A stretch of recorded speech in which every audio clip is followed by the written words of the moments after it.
ఎన్ని లక్షల డబ్బులు సంపాదించినా కూడా వృధా అవుతుంది. కాబట్టి మనం ఈ రోజు నుంచి అయినా మీరు ఈ మేలకు వచ్చిన తర్వాత అయినా పెట్టండి. ఇప్పుడు ఇంకొకటి వ్యవసాయంలో కూడా మీకు కొత్త వంగడాలంటే ఇప్పుడు బయలర్ చికెన్ ఉంది, ప్రతి ఒక్కరికి తెలుసు, ప్రతి ఇంట్లో ఐఫోన్ ఉన్నది.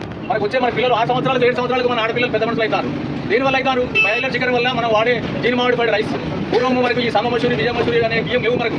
ఇప్పుడు ఇవన్నీ వచ్చిన తర్వాత మనకు అనారోగ్యాలతో పాటు ఆర్థికంగా కూడా నష్టపోతాం. ఇలా మీరు 40 క్వింటాలు 50 క్వింటాలు పండించి ఒక అమ్మాయి డెలివరీ కావాలంటే హాస్పిటల్ ఎంత ఖర్చు అవుతుంది, ఒక ప్రెగ్నెన్సీ కావాలంటే ఎంత ఖర్చు అవుతుంది, ఒకసారి మనం హాస్పిటల్ పోతే ఒక కిడ్నీ ప్రాబ్లం అయితే ఎంత ఖర్చు అవుతుంది, ఒక లివర్ దెబ్బతింటే ఎంత ఖర్చు అవుతుంది, మానసికంగా కుటుంబం ఎంత ఇబ్బంది పడుతుంది. ఇంతకుముందు మన అయ్యకు మనం తలగొరి పెట్టడానికి మనం మిగిలినాం. ఇప్పుడు మన ఉన్న పిల్లలకు తండ్రులు తలగొరి పెట్టే పరిస్థితి వస్తుంది. ఈ మందుల కూడా తినడం వల్ల మెంటల్గా మైండ్ న్యాచురల్ అయితే లేదు. ఒక పిల్లగానికి తండ్రి చెప్పే పరిస్థితి లేదు. తండ్రి చెప్పకుండా తండ్రి బండి కొనిస్తాడు. ఆ బండి వేసుకుపోయి వాడు ఎక్కడ పడుతుందో మీ అందరూ తెలుసు. ఒక పిల్లలు చదివిస్తారు ఇలా ఏం చేస్తుందో కూడా మీకు తెలుసు.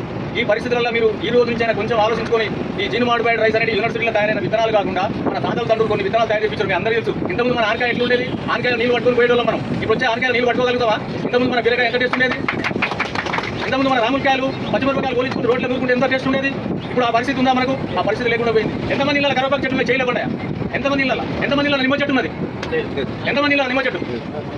ఓకే, సంతోషం. ఇలాంటివి మనం చిన్న చిన్న ట్రిక్స్ ఇవి వాడడం వల్ల కొంతవరకు మనకు ఆరోగ్యం సహకరిస్తుంది. రాబోయే రోజుల్లో మనకు పిల్లలకు ఆశ్రయించుడు కాదు, ఆరోగ్యాన్ని ఇవ్వాలంటే ఇప్పటి నుంచి అయినా మీరు ఈ సామమసూరి విజయమసూరి బియ్యం కావు. మనకు వచ్చే రోగాలలో 50% బీపీ షుగర్లు రావడానికి కారణం సామమసూరి విజయమసూరి బియ్యం. మీరు పెట్టుకోవాల్సింటే దేశీ విత్తనాలు కొన్ని ఉంటాయి. భూమి మీద మానవులు పుట్టినప్పుడు భగవంతుడు ఏమి ఇచ్చిండంటే పక్షులకు పనులు ఇచ్చిండు. వాటి రోగాలయా ఏ పక్షులు హాస్పిటల్ ఉందా?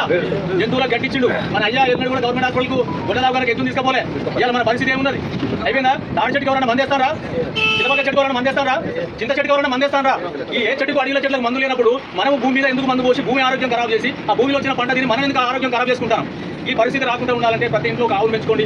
ఆవుతో పాటు మన ఇంట్లో 4 కోళ్ళు పెంచుకోండి. రోడ్డు మీదకి పోతు రైతు 366 రోజులు రైతు కూరగాయలు ఉంటే 1/2 కిలో కూరగాయలు ఉంటే వాడు జోకేదే 200 గ్రాములు వస్తాయి. ఇంట్లో 4 ఉంటే ఒక పూట సరిపోదు. 2వ పూట 3వ పూట ఏం తిందాం?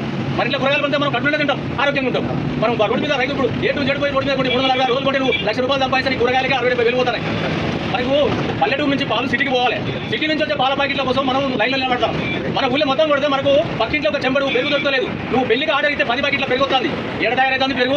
ఎక్కడి నుంచి వస్తున్నాయి పాల ప్యాకెట్లు? నువ్వు వ్యవసాయం చేస్తూ భూమిలోని పిల్ల మొగలు బయకాడిపోతుంది. ఇంట్లో పాలు లేవు కానీ హైదరాబాద్ సిటీలో ఏసీలో ఉంటాడు పాలు పంపిస్తాడు మనకు. ఇది కొంచెం ఆలోచించండి, పెద్ద పనేం కాదు. ఒకప్పుడు మాకు అయ్యగారు పెళ్లికి ఇంటి పెళ్లి ఏంటంటే బిందెల కొద్ది పాలు మామూలు ఇచ్చేవాళ్ళు. ఇలా మా అయ్యగారు పిల్లలు కూడా వచ్చి ఇంటికి వచ్చి పాల ప్యాకెట్లు కొనుక్కొచ్చుకుంటారు. కొంచెం ఆలోచించండి, ఎక్కువ అవసరం లేదు. ఎందుకంటే మన ఆరోగ్యం లేదు, మనం ఎన్ని ఆస్తులు సంపాదించినా వృధా ఉంచడం. పక్కే మాట 10 బస్తాలు పోసిన నేను 20 బస్తాలు పోసిన అనేది పక్కా పెట్టండి. పక్కన చూసుడే పని చేయండి. పక్కన చూసుకుంటే పోతే మనం బతకలేము. పక్కన ఇంట్లో పరమానం ఉంది మనకు కావాలంటే కాదు. మన శక్తి సామర్థ్యాలు మన తల్లిదండ్రులు మనకి ఏమి ఇచ్చారో దాన్ని చూసుకుంటే మనం ముందుకు పోవాలి తప్ప పక్కింట్లో వాడు ఏసీ తెచ్చుకున్నాడు, ఫ్యాన్ తెచ్చుకున్నాడు, వాడు బిర్యానీ వండుకున్నాడు, మనకు వద్దే వద్దు. మన ఇంట్లో మార్గాలకు పచ్చిపులుతుంటే ముద్దు, పక్కోడితే అసలే వద్దు. మన పంట మన వంట ఈ 2 లేకపోతే మన బతుకు పెంట. మన పంట మన వంట ఆ 2 లేకపోతే మన బతుకు పెంట. ఇది గుర్తుపెట్టుకోండి. ఎవరి గురించి డిస్కస్ చేయాల్సిన అవసరం లేదు. ఎప్పుడు ఒకరిని చూసి పోల్చుకోవద్దు. రైతు పక్క మంటల గురించి ఎప్పుడు పోల్చుకోవద్దు. పొద్దున లేగానే ఫస్ట్ ఇలా మన ఊళ్ళో 50 పుల్ల లేవా? ఎవరిని చూసినా పేస్ట్లు వాడతా. పేస్ట్ అంటే ఏంటిదా? పేస్ట్ అంటే కెమికల్ కాదా? ఆ కెమికల్ నోట్లేకపోతే క్యాన్సర్ వస్తలేదా? కలుపు మందు కొడితే వరాలు కూలిపోతాయి. వరాలు కూలిపోయిన తర్వాత ఆ కలుపు మందు కొట్టిన పంట తింటే పేగులు ఉంటాయా? అంత పెద్ద వరం కూలిపో కానీ పేగులు ఎంత? ఒకసారి ఆలోచించండి. ఈ పెద్ద విషయాలు ఏం కావు. మనం వీటిని తలుచుకుంటే ఇంత కొత్తది ఏం కాదు. గత 50-60 సంవత్సరాల నుంచి మనం మారినాం. ఇక మళ్ళీ ఒకసారి మనకు మార్పు కావాలంటే కంపల్సరీ కొద్ది రోజులు పోతే మనకు 20 డేస్లో జిల్లులు వస్తాయి. ఎంతమంది 100 ఏళ్ళ లెక్క పెట్టే మంది కూడా రైతులు ఫ్రీ సబ్సిడీ వచ్చిన జిల్లులు కూడా అయితే ఆ భూమికి ఏమి చేయకపోతే మనకి ఏమొస్తుందా? ఇలా గవర్నమెంట్ అది బస్ పెట్టింది కాబట్టి బస్సులో మనం పోతాం కాబట్టి మీటింగ్ పోతాను. ఆ భూమి కూడా రీఛార్జ్ చేయాలి కదా. సెల్లు బ్యాలెన్స్ అయిపోతే 5 నిమిషాలు రీఛార్జ్ చేయించడానికి నిలబడలేదు. ఇంట్లో ఫ్యాన్ బంద్ అయితే వాడు మెకానికల్ వచ్చి రిపేర్ చేయడానికి నిలబడలేదు. మరి నీ భూమికి ఛార్జింగ్ లేనప్పుడు నీకు ఎట్లా నిలబడతాయా? ఎండాకాలం వచ్చింది, దానికి కావాల్సింది ఎందుకు మొక్కజొన్న కాలబెడతాను? మొక్కజొన్న కాలబెట్టి ఉపయోగమైంది పొలాలు ఎందుకు కాలబెడతాను? మన చర్మంగాలి మనిషి బతుకుతాడా? మరి భూమి చర్మం కలిపిన సూక్ష్మజీవులు ఉంటాయా? ఆ భూమి ఎట్లా పంట వస్తుంది మనకు? ఇవన్నీ ఒకసారి దృష్టి పెట్టండి. రాబోయే రోజులలో మన పిల్లలకు డబ్బులు ఇచ్చిపోతే ఎదవలైతారు. ఇలా చూస్తూనే ఉన్నాం. ఎంతమంది పిల్లలు బైకాడు చదివిస్తారు, ఎంతమంది పిల్లలు బైకాడు రమ్మంటే ఇన్నట్టు ఉన్నాడు. వాడు ఏమి తయారవుతాడు? బ్యాంక్ అకౌంట్ ఉంటే పైసలు అయితే పోతాడు, బిర్యానీ తింటాడు, బండి మీద పోతాడు, జల్సా చేస్తాడు, వస్తాడు, అయ్య పోయి కొట్టు తలగోరు పెట్టే కడుగుతాడు. ఈ పరిస్థితి రావద్దంటే ఈ రోజు నుంచి అయినా కూడా ఈ సంవత్సరం ఒక 10 గుంటలు పెట్టుకోండి. నా దగ్గర విత్తనాలు దేశీ విత్తనాలు అంటే మనిషి మనుగడకు పునాది. అవి ఇంతకుముందే చెప్పాను నేను. పక్షులకు పనులు జంతువులకు కట్టించినట్టే మనకు కూడా కొన్ని విత్తనాలు ఇచ్చాడు భగవంతుడు. ప్రతి రోగానికి ఒక విత్తనం ఉంది. షుగర్కు నవారా రైస్ ఉంది, చిన్నపిల్లల ఎదుగుదలకు మైసూర్ మల్లిక ఉన్నది, గుజ్జుపడ్డాలి అని రకరకాల పేర్లు ఉంటాయి. ఆ పేర్లన్నీ మన దగ్గర ఉన్నాయి. నేను గత కొన్ని సంవత్సరాలుగా చూస్తున్నా, చాలా మీటింగ్ కండక్ట్ చేస్తున్నా. మంచి మంచి సాధువులు, మంచి ఈ ఆర్గానిక్ వ్యవసాయంలో 6 దేశాల దగ్గరికి వెళ్ళిపోయి నేర్చుకున్నా కాబట్టి నేను మాట్లాడే అవకాశం దొరికింది కాబట్టి మాట్లాడతాను. ఈ సంవత్సరం నుంచి ఒక 10 గుంటల అవకాశం ఉంటే పెట్టుకోండి. ఆ 10 గుంట మీరు ఏకండి మందులు అవసరం లేదు. మందులు లేకుండా దాని రోగాలు కూడా రావు.